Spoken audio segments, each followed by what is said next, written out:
Alright, in this video we're going to talk about time signature changes and what to do about them, how to spot them, and how to implement them or incorporate them when we move them from the song session to our Dante session. So you can see I'm in a song session. We're doing O Come All Ye Faithful. Christmas songs are notorious for weird time signatures and things like that.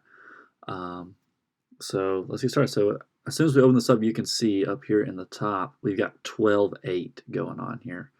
Obviously, that's not our typical 4/4 time signature. So something weird is definitely, not weird, but something outside the normal is going on here. So let's just turn on our metronome so we can kind of hear what's going on. I've got the normal click track turned off. And let's just kind of listen to what this sounds like. 1, 2, intro, 2, 3, 4.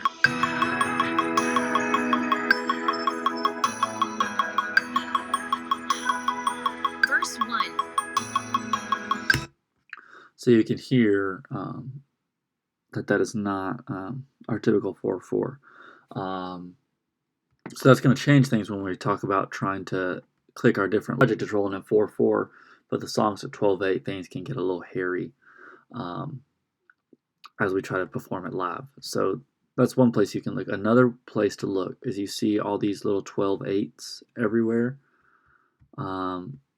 These are time signature changes. So you see we have 3 over here. If I zoom in, you can actually see that this song, at this point, it goes from 12/8, it does a measure of 6/8, or a bar of 6/8, and then a bar of 9/8, and then back to 12/8.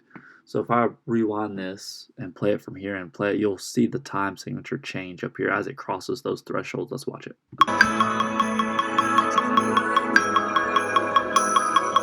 Turnaround, 2, 3, 4, 5. So you can see how that kind of changes. And again, that gets important when we're trying to keep things lined up on the grid. So that's a place we can kind of look and see when something has happened. Here's, again, it does the same thing in 6/8, 9/8, 12/8. So let's go ahead and drop this into our template and see what it looks like. All right, so here we go. I've preloaded everything in here for brevity. So if we look, first of all, we can see that our time signature is at 4/4. And you can see it started because here's our 4/4 little flag right here. So wherever you see these little, I guess, little triangles, anything to the right of it is what time signature it's going to play at. And you can see everything looks pretty good because it's 12/8 and 4/4. They're kind of the same. You can see how our intros and verses, everything is still on a downbeat until we get, see how this turnaround is off of the downbeat. So if we wanted to repeat this section as it stood right now, there's no way we could do it.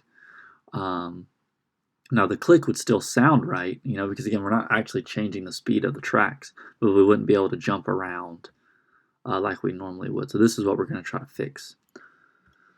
So first things first, we're going to set a new time signature. So the way you do that is you right click up here and you pull this menu up. So you get insert time signature change, delete all time signature changes, delete locator.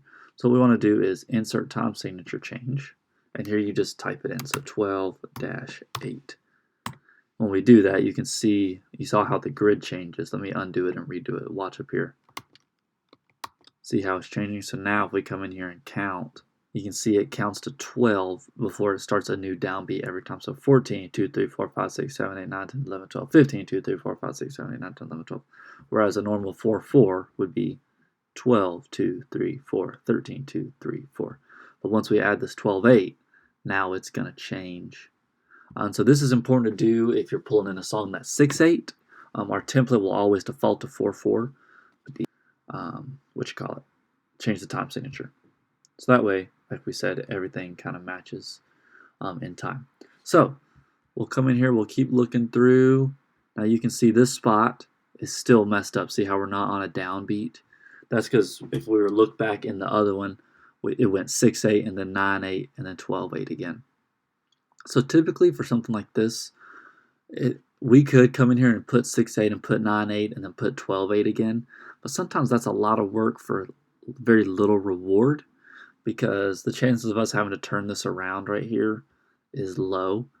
So what I'll do is I'll just put a time signature change right on that flag to 12/8.